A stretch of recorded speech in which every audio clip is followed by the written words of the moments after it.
Welcome to the Deep Dive, where we take your sources, cut through all the noise, and really get to the core of the matter. And today we are looking at something truly fascinating with the Toronto Maple Leafs. It's a real case study in contradiction, isn't it? It really is. We have these two narratives that, they almost seem impossible to reconcile.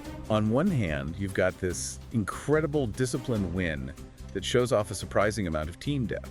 And on the other, you have the immediate fallout from a major mid-season coaching change that just screams internal frustration. So our mission today is to try and synthesize these two realities.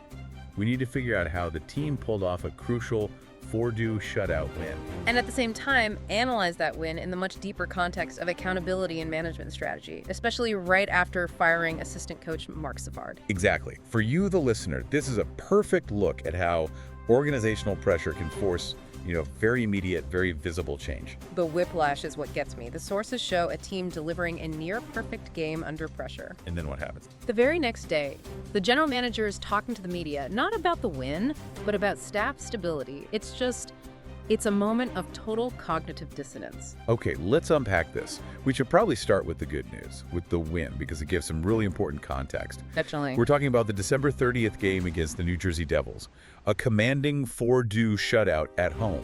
Right, but the key detail, the thing you have to remember, is who wasn't playing. Both Austin Matthews and William Nylander were sidelined. Day-to-day injuries. Your two biggest offensive weapons are out. And the normal thinking there is, the team just hunkers down, plays a defensive shell, and, hopes for the best. But that's not what happened. Not at all. What's so fascinating is that the reports we have say the Leafs dictated the pace from the moment the puck dropped. This wasn't some desperate scramble. No, it was calculated. It was structured. They showed a kind of cohesion that, honestly, a lot of people thought they just didn't have. And that control came from their positioning. They were tight, they clogged up the neutral zone, and they just forced the Devils to dump the puck in again and again. No controlled entries. Exactly. And when you starve a team of controlled entries, you basically control the entire flow of the game. Of course, you can't win a game like that without your goalie being your best player. And he was. Joseph Woll was just phenomenal. Stopped all 33 shots he faced. His first shutout of the season. First of the season, third of his career. I mean, a 1.00 save percentage is perfect, but you have to give the defense just as much credit. So what did they do so well in front of him? Because a 33 save shutout can mean a lot of different things. It was all about fundamentals. The sources really highlighted how well they kept the crease clear. They were boxing guys out, managing rebounds. No second chances. No second chances. None of that chaos in front of the net where so many goals get scored. Wolves could see the puck all night long, and that's because his defense did their job. So, a perfect defensive game, and then the scoring. Well, it came from everywhere but the usual suspect. Which is such an important sign for a team. It shows structural contribution, not just, individual brilliance. Bobby McMahon got one on the power play. He'd been on a bit of a hot streak, A right? huge one. That was his fourth goal in his last 6 games. So it's not random. It shows the depth scoring is becoming more consistent. Then you had Nicholas Roy with a redirected goal. Yeah, and that one was a killer. It came just as a Devils power play expired. It just deflates the other team. And Kalle Jernkruk even got one. His first goal since November 1st.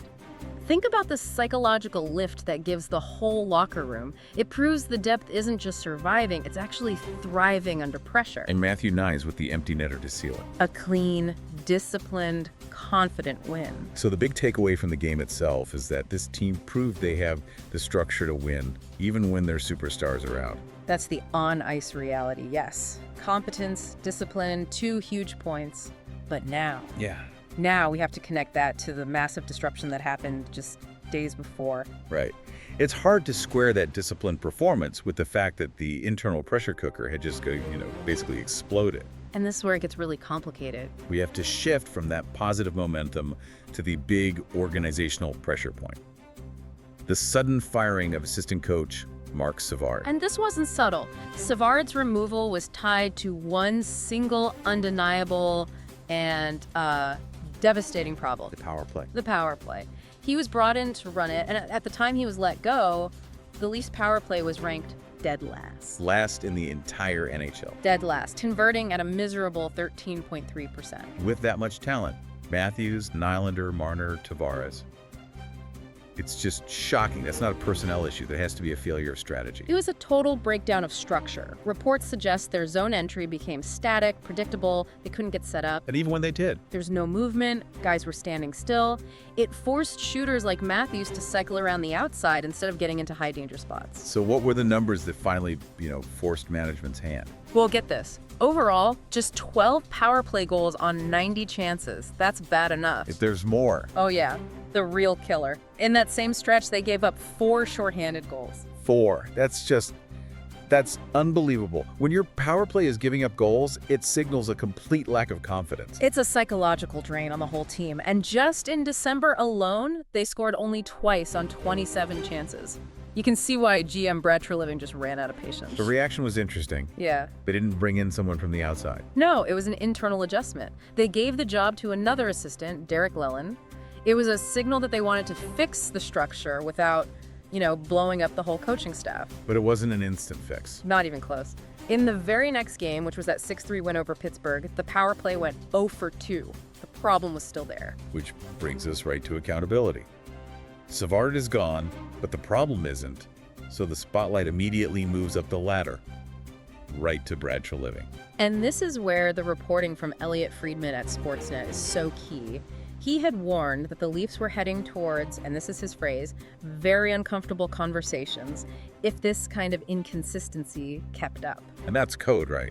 That means more than just an assistant coach. Absolutely. It means looking at the head coach, the roster, maybe even the front office itself. Firing Savard was one evaluation, but it put Treliving under immense pressure. And online, the fans immediately started calling Savard a scapegoat. Of course, because they're arguing the real problem is the players not executing, or maybe a flaw in the head coach's overall system. So by firing Savard, it looks like Treliving is just protecting the bigger names. Which is why Treliving's next move was so fast. Less than 24 hours later, he's in front of the media publicly backing his head coach, Craig Berube. He made it crystal clear he supported him fully. So he draws a line in the sand, the accountability stops, for now, below the head coach. Exactly. He framed the move as, and I'm quoting here, corrective rather than reactive. Okay, let's pick that apart. Corrective rather than reactive. Firing the guy in charge of your single biggest failure feels pretty reactive to me. How credible is that? That's the million-dollar question. Look, Treliving's whole strategy has been about stability. He avoids big, splashy trades. He wants internal fixes. And this fits that pattern. It does. It's a surgical change. Change one part of the system, but don't touch the core roster or the head coach. He's betting the problem was just Savard's strategy, not something deeper. But he also put the players on notice. He said the move doesn't absolve anybody. And that's the critical part. He's trying to manage the external pressure while demanding internal accountability from his star players. And when the power play goes 0 for 2 right after, it kind of proves the point for the fans who think the problem is with the players on the ice. It absolutely validates that skepticism. It raises the question, did this move actually address the real problem? So where does this leave them? The assistant coach is gone.